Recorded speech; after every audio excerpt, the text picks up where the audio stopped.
Every team, every topic, everywhere. This is Bleav.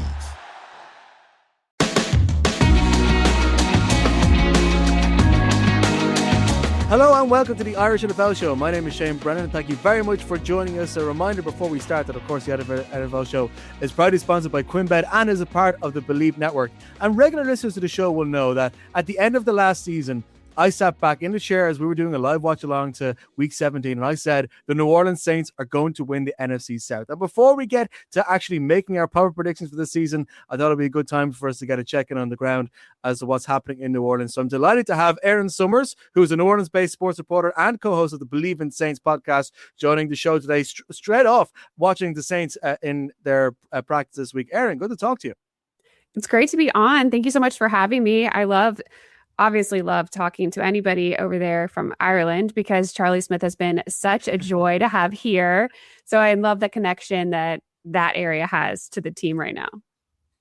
It is incredible the sense that people are having with the Saints. And, you know, I think there's a lot more people who are looking for flights to try and go to New Orleans now in a way that they weren't. So I was there for the Super Bowl a couple of years ago. It's an unbelievably incredible city. What's interesting as well is if you actually go to Charlie Smith's hometown, the kind of fleur-de-lis seems to be everywhere. It's like it's on the hinges of the doors in the bar he's from. It's like it's a local thing. It was already sort of a preset thing. So it is interesting to see that connection grow. I guess we might as well we'll start there. What's he been like to you guys as the American reporters who are used to hanging out with all these players most weeks? What's it been like to have this guy with an Irish accent kicking around? It's very difficult to understand him. It's taken a little bit of time. I think sometimes, especially when he gets excited and he talks really fast, it's like, did you catch that? Because I think this is what he said, but getting a little more used to that for sure. One thing that struck me from the very beginning was just the joy that Charlie Smyth brings day in and day out. He absolutely loves being here in the United States, playing football, being around the teammates and just taking it all in. When he first got here, he was really getting on some of the staff at the Saints because he wanted a driver's license and he wanted to be able to drive around. There is a bug in here. Oh no. Okay, sorry. Now we're really in the bayou now. Welcome to New Orleans. Yeah. But no, Charlie was really bugging the Saints staff about getting a driver's license because he wanted to drive around and see the area and see Louisiana. And we're like, Charlie, it's not like there's a lot out there right now. Like, just take the time to play football and you'll get there. So he's just been trying to take it all in and day out. Absolutely loves being here. And he's still young in the game. I think he's still trying to figure out that aspect of it.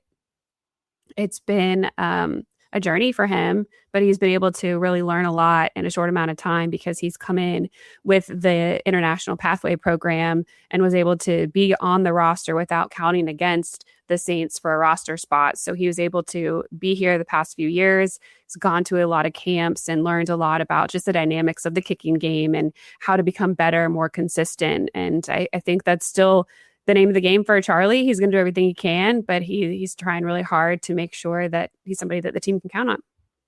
It is an incredible thing to watch from afar, and I imagine it's been an interesting thing for you to look up close. Just a quick one on Charlie when he originally came into the squad. I can't remember, was it last year, 2 years ago? I think 2 years ago now.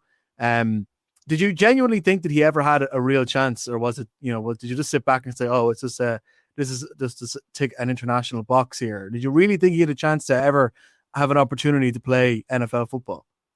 Our special teams coordinator at the time with the Saints was Darren Rizzi, and he was really big and a huge part of that International Pathway Program, really big on Charlie Smyth and just the raw talent that he saw. And you could see it when he kicked. He has a leg. He can boom it. And there's no doubt that he can kick from distance.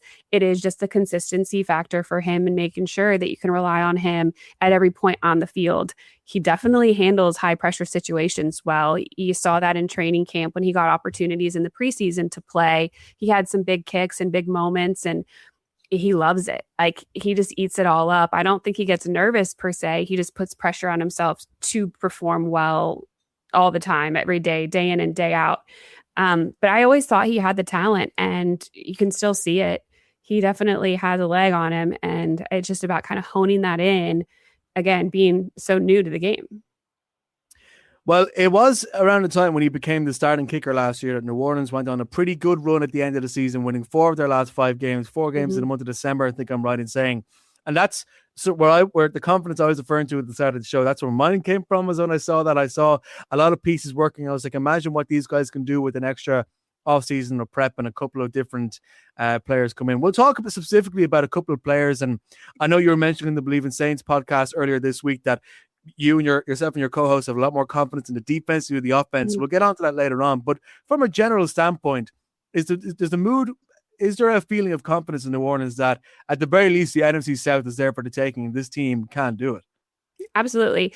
The NFC South has always been one of those divisions where it could be any team, any given year. Yes, the Bucs strung together a few years of late where they took it. The Saints had been one of those teams prior, but it really can be anyone's game this year. And the way that injuries have piled up already in the preseason, the changing of the guard for the Atlanta Falcons at quarterback, they have a new head coach as well, a lot of a new staff there. And then the Panthers, while they do have some continuity, what is the ceiling for them there? They've also dealt with a few injuries, especially on the defensive side of the ball so far. Then you go into the Bucs, and while the Saints did have momentum towards the end of the year, the Bucs went the opposite way. They started plummeting towards the end of the season last year, and it seems like they still haven't picked up all the pieces yet. And they've lost some key components from the team as well, namely Mike Evans. When he left, he was one of the wide receivers they really counted on. So all that being said, the Saints are in a pretty good position. They have the continuity from year 1 to year 2 with the coaching staff. None of the coaches have left. You know who your starting quarterback is from the last game of the season last year. So they've worked together, Tyler Shough and Kellen Moore, the entire offseason. He knows he's the guy. He knows that he has some stuff to build on from last season, and they're going to add a little bit more to the playbook, expand some things, but he has a better grasp of expectations in Kellen Moore's system. On the defensive side, yes, I have said that they look better because there's not been as many changes on the defensive side as there has been on the offensive side. Defensively, they really took off towards the end of the season under Brandon Staley, a completely different scheme than we've seen here in New Orleans for a very long time, going from a 4-3 to a 3-4. And I think that it started to click as the year went on. They end up with one of the top 10 defenses in the league towards the end of the season. And they themselves have said, safety Justin Reed said that we were at level 1 last year when we started training camp. We're at level 7 to start training camp this year. So we all feel that much better and more confident. The pieces that they did add on the offensive side of the ball addressed a lot of the issues that they had, especially in the run game. You bolster the offensive line, you add Travis Etienne. Hopefully they can establish a more consistent run game, and that'll make things easier for Tyler Shough. So once those pieces all come together, because there are so many new pieces in every single position group, really, on the offensive side of the ball, I think then we'll really see what this team can be. Let's start on the defense, because we just look at the depth chart and you look at the names that you have there. And look, obviously, we're talking in preseason. The caveat that injuries could always play their part kind of exists for every team at the moment, more so for the San Francisco 49ers than anybody else, but they do exist for everybody. But you look at the players there: Cameron Gordon, Devon Godshaw, John Ridgway III. We know that in the draft they picked up Christian Miller, a defensive tackle coming out of Georgia, as well as a couple of other pieces, Chase Young, Kool-Aid McKinstry as well, that you were talking about. Like there is plenty of talent there. If the starting crew stay fit, that you can get momentum, and that could be the strong point of the team that the squad rides on. But what is it that you were mentioning there earlier about the scheme that Brandon Staley has brought in, and the difference that I think it made click in New Orleans? Because I remember coming into the start of last season, there was a sense of, there's really is a lot on both sides of the ball to get right here. But you're saying that he's sort of got the reins on these players and has managed to get a tune out of them in a way that we can really not only, I guess, control moments, but control games as well. Absolutely. The Staley system offers more versatility to individual players to make plays. There is a lot of interchanging scheme within it. It's not going to be your traditional 3-4. That's why the star position is so important, because they can do so many different things. They're in the center of the defense. You're going to have your defensive linemen drop back into pass coverage. You're going to have your linebackers rush to try to get to the quarterback. So you don't really know what's coming, and they match up very well against what they're going to see. So it may vary game in and game out of what the defense, how they're lining up, what they're doing, who's playing in what role. So I think that it's a lot to grasp, a lot of changes, a lot of different scenarios, situations that you might be called upon throughout a game. So there's a lot to grasp when you're taking over for the first year in this scheme. I think the players have a better idea of what's expected of them, what their roles are now, and the personnel that they have fits the scheme now. Because you go back to Sean Payton and Dennis Allen, the players that they wanted, especially up front, were bigger, longer linemen, and they really valued size and length. In this system, you want athleticism and speed. And so you're starting to see them draft players that are quick. You talk about Quincy Riley and Jonas Sanker and the players that they've drafted, the defensive linemen. Yes, in the middle, you want to be big and you want to be able to be that run stopper up the middle, like Devon Godshaw, for example, is. Christian Boyd is as well. But you want your ends to be athletic and to be able to move. So there's going to be some different types of players that you see drafted now for the Saints to fit the scheme a little bit better. But I think these players have found a way to be impactful in this new scheme as things have gone on. And they want to be fast. They want to be physical. They're going to be aggressive. They're going to take risks. And that's a little bit different than what we've seen here under the Saints defense for some time.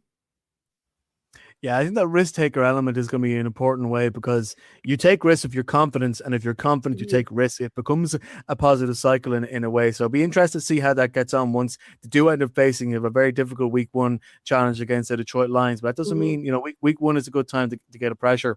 Before we start focusing on the offense, I really want to talk about the running game. I just want to ask you, because you've been at the practices. We're speaking a day before the first joint practice with the Jacksonville Jaguars, so we haven't seen them really face up against a different unit. Mm-hmm. I know you were saying that you're looking forward to seeing against a different unit, and there a lot of guys seem to be very energetic, particularly on the defensive side. Is there any individual who has caught your eye as somebody being like, oh, he's on fire right now, he's ready to go for this season? So anybody who has caught your eye? Yeah, I think Chase Young is one that stands out just because of the physical presence that he is and his ability to still be quick and get off the line and get to the quarterback. So he's going to be an interesting one. He had 10 sacks last year, but missed the first 6 games of the season. So what can he do with a full year? He's ready and chomping at the bit to get going on this season. And then you go to potentially the secondary. Jonas Sanker is somebody that I'm really curious to watch, because he's moved from the safety position to that inside corner, the nickel, slot, star, whatever you want to call it. So he is going to take on a whole new role. But the players around him and the way that he seems to be taking control of that position is going to be really intriguing. Just his IQ. He's such a smart player. And then the athletic attributes, his physical attributes, I think really fit for that role as well. So he's going to be someone to watch. Of late, though, over the last few practices, Martin Emerson has really stood out, and he's the cornerback that sat out all last year because of an Achilles injury. Saints got him. He was with the Browns, initially drafted by them, and he did extremely well for them in his first 3 seasons there. And the Saints could use another solid corner. They have Kool-Aid McKinstry, who looks better than ever. Quincy Riley in year 2, a young player. How much can you rely on him? Would be nice to have a veteran backup. And I think that if Martin Emerson bounces back from this Achilles injury, the way to old form, the way we've seen him before, then they're sitting in a pretty good situation there. I mean, just 2 days ago or yesterday at practice, he had 2 pass breakups and an interception and made some really big plays. Interesting. I'm not a fantasy football person, but I can already see the people putting down Chase Young in their little lists as somebody to try and keep an eye on as well. Let's talk about the offense, because I think one of the biggest things that we saw coming out of free agency was the fact that the Saints, even though they still have Alvin Kamara on the roster, they went for Travis Etienne. Am I pronouncing that correct? I think it is like the French. Etienne, yeah. He's changed it up a little bit on us this year.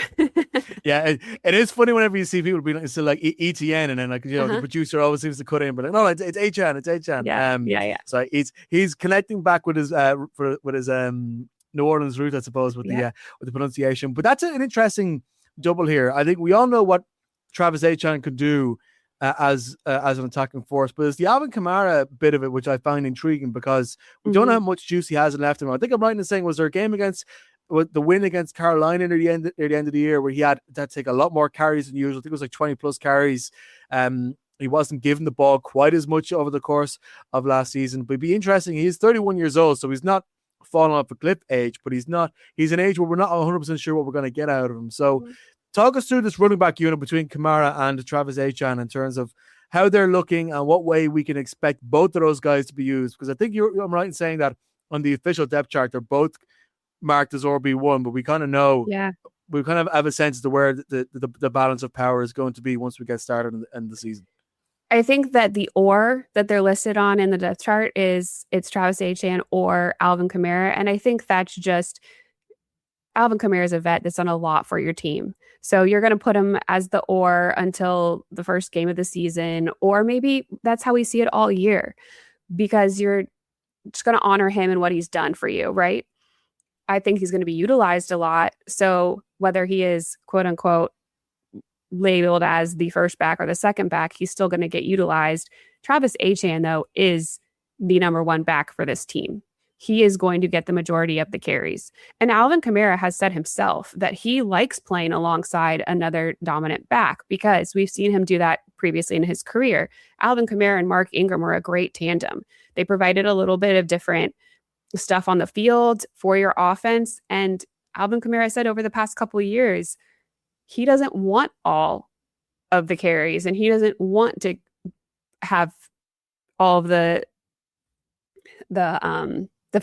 hits and the pressure of playing every down, maybe because of his age, but also because it keeps anyone fresher to not be there getting pummeled every single snap. So the dynamic between them is going to be really interesting, how often we see them both on the field. Haven't seen it a lot in training camp. Usually it is Travis Etienne that gets the rep, and then Alvin Kamara will come in with the twos and get the rep. After that, your next backs, the first two are hurt, and Kendre Miller, who was looking really good, and Devin Neal right now, both nursing injuries. So it's been Audric Estime that's come in behind them, and he's looked good. So he's somebody to watch as the injuries play out in that running back room, and especially during these preseason games. We're not going to see a lot of starters in the preseason games because the Saints do have 3 joint practices. So the starters will get most of their reps there. And then the Saints will take the 3 preseason games to really figure out those fringe roster players who does fill out the depth in a lot of these different rooms. Yeah, I think depth is important, particularly with the Saints. I mean, you look at them both sides of the ball, the first 11, you say, well, that can kind of hold up to anybody. But how often do you get to play with your starting 11 on either side throughout the season? So it'll be very interesting to see how that plays out. Before we talk a little bit about the passing game and Tyler Shough, I always want to go back to the incredible speech by Drew Brees on the Hall of Fame night. It was probably the highlight, I think, of the occasion. I just love when he stood up there and he said, "You trust me with the soul of the city, and I would have died to protect that calling." And you're like, man, what a guy. And I remember obviously when I was in New Orleans a couple of years ago as well, the esteem was like he was mayor of the town walking around. But what's interesting is am I right in saying he's actually working with Tyler Shough and trying to do a bit of stuff there? Tell us a little bit about Drew Brees, I guess, still current involvement with the Saints. Yeah, Drew Brees has been a great resource for the players and has reached out, spoken to several of them over the years, but it's on the player to actually follow through and ask more specific help.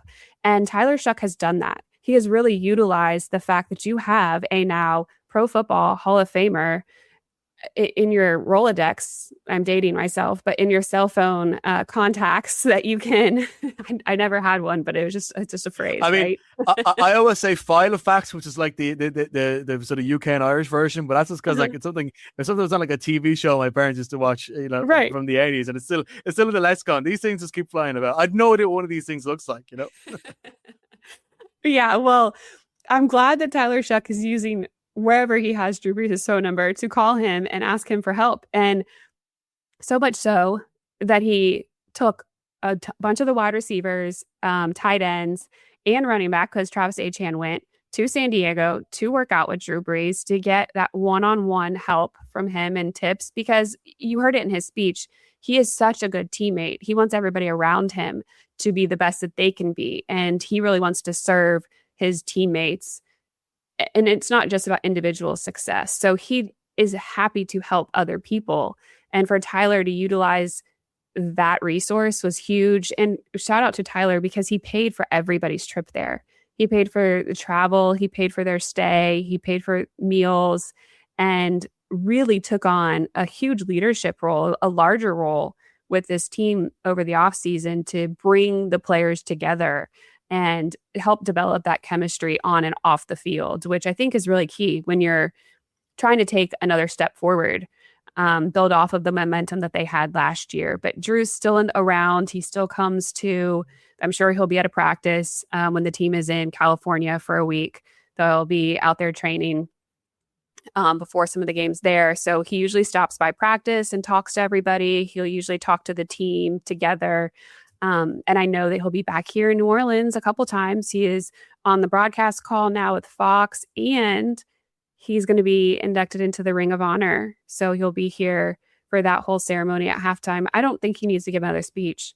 I think you just roll that one line, that one little tidbit on the video board, and the fans will be more than happy. It's great when you have one line. That's all you need. Yeah. It's when you get all your energy put into one sort of succinct thing. But Drew Brees, one of the great players when I started watching NFL, and it's great to see him. I think I was actually quite a fan of him during the Fox coverage as well, when he came in sort of unexpectedly when other things were happening to other people in Fox. Yeah. So I think he'd be a good person to have around. Let's talk a little bit about Tyler Shough. And for some reason, the two games against the Panthers sort of stand out in my mind when I think of the Saints last season. And games when Shough was forced to kind of run and scramble with the ball more. He wasn't particularly messy or sloppy with the ball. He didn't give over too many turnovers, but it wasn't always deep passes and electric deep balls as well. You look at the squad he has around here, it's quite clear that with those two running backs talked about earlier, the run game is going to be a heavy part of this, which is probably good for versatility. Mm-hmm. The wide receiver core, Olave, Tyson, Devon Vele, Juwan Johnson coming in, and Noah Fant coming in at the tight end room as well. There's options, but nobody, there's no AJ Brown if we look at, what Kellen Moore's had to work with in his career previously. And then the offensive line is very much a bit of a question mark as well. This past game, I think, is probably the biggest what if coming into the New Orleans Saints season, even though Tyler Shough personally may not be as much of a what if as, let's say, what's happening in Atlanta and that quarterback situation. But I think the past game overall might take a bit of time to gel. What is the way you view how that unit is going to perform, especially in the first part of the season? In watching the practices so far through training camp, it seems like Tyler Shough hasn't had the most time to make his decisions, to get his pass off. And there has been a lot of him having to scramble. And he makes good decisions when he is on the move. He has the ability to use his legs, and he is smart. He is not going to necessarily throw a pass or throw into a situation that he knows could turn, where is a turnover or put your player in a bad position. And I haven't seen him take risks in that regard. He isn't afraid to take a shot down the field, and that will happen at times, regardless of this game situation or in tandem with game situations. But he doesn't make a lot of mistakes, to your point earlier. And I think that is what's going to be key for this team, is minimizing the turnovers, the mistakes, and on the offensive side, and then trying to maximize more of those on the defensive side. Tyler Shough is a level-headed, good, calculated, he's going to go through progressions quarterback. if the offensive line stays healthy and can give him a little bit more time and help in the blocking game and in the run game, because that was an issue last year with the injuries to the offensive line. You add David Edwards to a massive contract this offseason to shore up the left guard position. Can Cesar Ruiz bounce back from what's been a couple down years for him in that right guard position? Can you continue to rely on two young tackles on either side of the offensive line there? Already had an injury to Dylan Radins, who was that swing offensive lineman for you. So that really took a hit to the depth that you have there already. And again, Saints have unfortunately dealt with a lot of injuries at that position. To your point about not having a quote unquote star, I think Chris Olave is building towards that. And now he has somebody next to him in Jordan Tyson, who has a very similar skill set. They can both run every route on the route tree.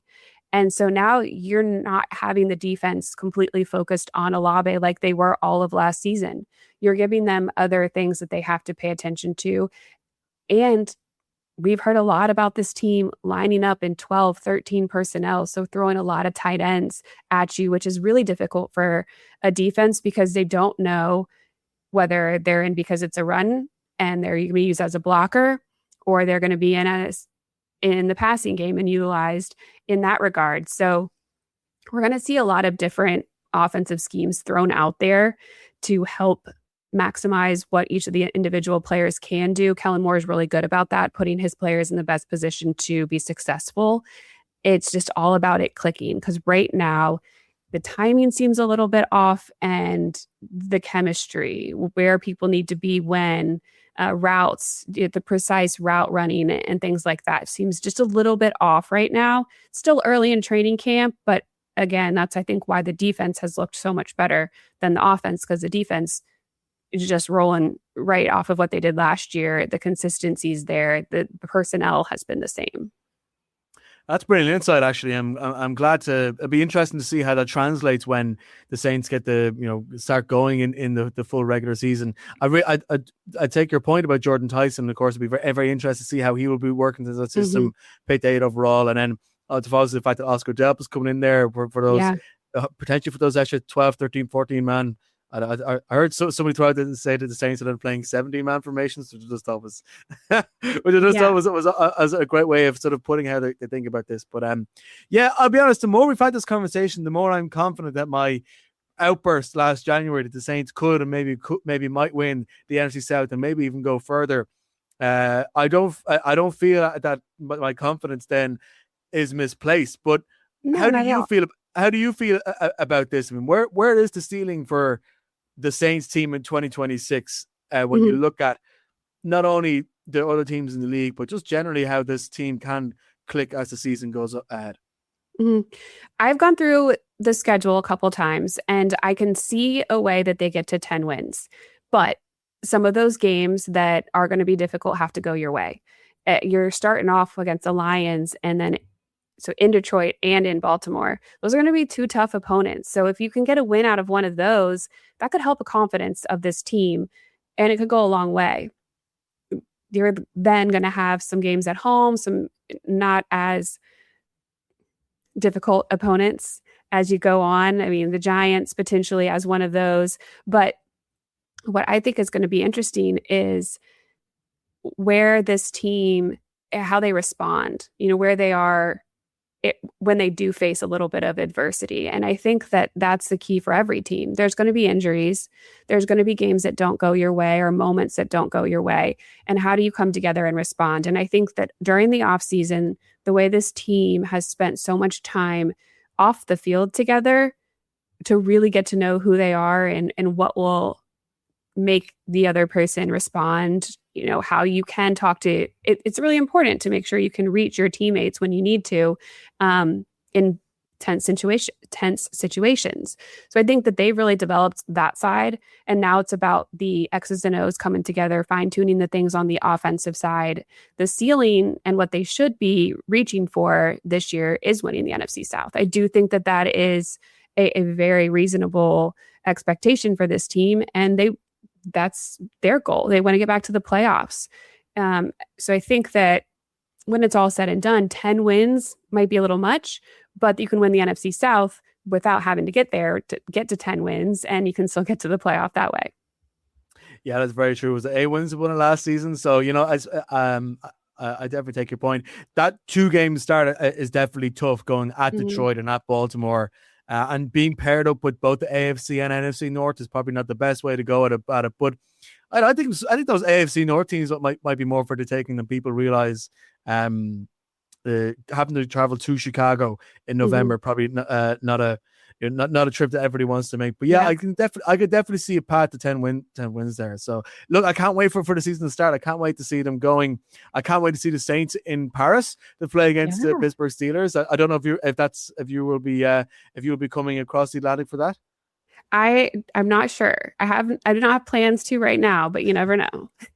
Well, I hope to see you. I think some people kind of see this as almost like the Steelers being sort of Ireland's team from last year, but the Saints being really Ireland's team because we have an Irish player on the squad who hopefully will still be kicking, winning field goals and the rest by the time we get to that game in October. Thank you so much for taking the time to join us and to give us a real good insight into the Saints training camp. For anybody who is a fan of the team or just wants to keep an eye on the Saints, and like I said, there's a lot of people I think who definitely do so in Ireland now. Where can they find you and see your work?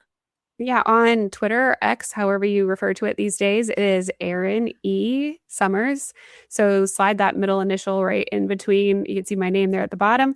And Instagram is EE Summers. So you can follow me there, or same with TikTok. I think it's Erin E. Summers there as well. So yeah, check out all the work that we're doing here. And if you ever have any questions, just send me a message and I'm happy to help. I love that. Well, thank you very much for taking time to join us, and I hope you enjoy watching the joint practice next week. And then, of course, when we get to the point when the Saints are playing against the Jaguars in preseason football, it's all getting so real right now. The football season is almost here. It is a very exciting time, and it's been great talking to you. Keep holding it down over there, and hopefully, the Saints can bring a victory to that game overseas in Paris. Yeah, I hope so too. Thank you very much. Thank you.